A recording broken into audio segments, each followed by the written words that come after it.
Hello বন্ধুরা, কেমন আছেন? নিশ্চয়ই ভালো আছেন। তো আমি চলে আসছি হচ্ছে শিকারপুর ঘাটে।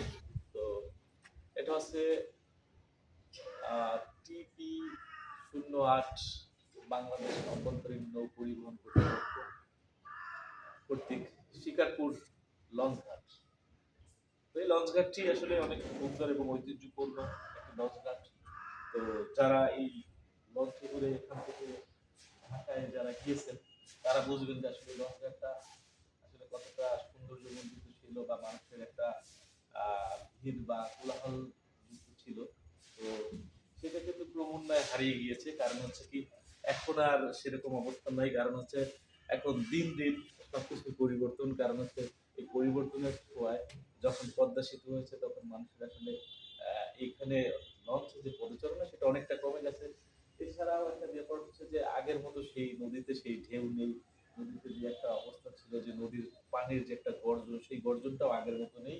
তো এই জন্য হচ্ছে মানুষ এখন বর্তমানে সেই সন্ধ্যায় উঠে যে পরের দিন সকালে ঢাকায় পৌঁছানো সেই অবস্থানটাও কিন্তু এখন মানুষের ভিতরে নেই বা সেই সময়টা এখন মানুষ আসলে অল্প সময়ের মধ্যে ঢাকায় কিভাবে পৌঁছাবে। তো এই জন্য হচ্ছে এখান থেকে সবাই 2 ঘন্টার ভিতরে ঢাকায় পৌঁছানোর জন্য প্ল্যানিং করা যে 2 ঘন্টার ভিতরে কিভাবে ঢাকা পৌঁছানো যায়।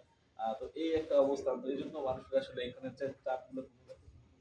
এখন বর্তমানে এখানে যে অবস্থান আছে সেটা হচ্ছে যে এখানে এখন মানুষ ওই যে বালুর গাড়ি আসে, এখানে বালুর লঞ্চ আসে আর কি। এছাড়া হচ্ছে লঞ্চের মাধ্যমে এখানে অর্থাৎ মানুষের যে পণ্য সামগ্রী বা সিমেন্ট, রড অর্থাৎ যেগুলো আর কি খালাস করে সেগুলো হচ্ছে সাথে সাথে কিছুদিন আগেও এখানে দু একটা লঞ্চ আসতো কিন্তু এখন সেই রোডটা আপাতত বন্ধ। কারণ হচ্ছে এখানে তেমন একটা যাত্রী হয় না। আর আপনারা তো জেনেই থাকবেন যে যাত্রী যদি কম হয় তো সেক্ষেত্রে আসলে মানুষের চলাচলতিটা বা হচ্ছে মানে লস প্রজেক্ট। এজন্য নৌ কর্তৃপক্ষ এখান থেকে অন্যত্র সরিয়ে নিয়ে অন্য রুটে চলাচল করে বা এখানে তেমন একটা ঘাট দেয় না। তো এই একটা অবস্থা।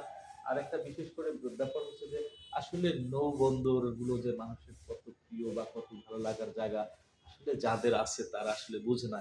কি জন্য বোঝে না সেটা তো আসলে যারা নাই, যারা আসলে এই স্থানে আসার মতো অবস্থান নেই তারা আসলে বুঝে যে আমি যদি ওখানে বসে একটু সময় দিতে পারতাম বা ওখানে যদি কিছুটা সময় আমি অতিবাহিত করতে পারতাম কতই না ভালো লাগতো। কিন্তু দেখেন আসলে আমাদের থাকা সত্ত্বেও আমাদের ভালো লাগতেছে না। আপনি যেই জিনিসটা বারবার দেখবেন, বেশি বেশি দেখবেন, আপনার সাথে জড়িয়ে থাকবে, আপনার সবকিছুতে জড়ানো থাকবে, তখন কিন্তু সেই জিনিসটা আপনার কাছে আস্তে আস্তে কদর কমে যাবে। কিন্তু যাদের এই অবস্থানটা নেই তারা আসলে বুঝতে পারে যে সেখানের অবস্থানটা কি বা সেখানে কি অবস্থানে আছে বা আসলে ওই জায়গায় যে যাওয়ার ইচ্ছা আকাঙ্ক্ষা সেটা কিন্তু প্রকাশ পায়। তো এই হচ্ছে ব্যাপার। তো আমরা আসলে যারা এইগুলো দেখে থাকি যে যেমন বিশেষ করে যদি আরেকটা কথা বলি যে আসলে এইখানে যদি আসতে মানে কন্টিনিউ আপনি আসতেন বা আসার অবস্থান যদি হতো তো সেখানে কিন্তু আপনি দেখতেন যে কিছুদিন আসার পরে আবার কি হচ্ছে আপনার মন মানসিকতা চেঞ্জ হতো। কারণ হচ্ছে মানুষ নতুনত্ব চায়, নতুন একটা জায়গায় পৌঁছানোর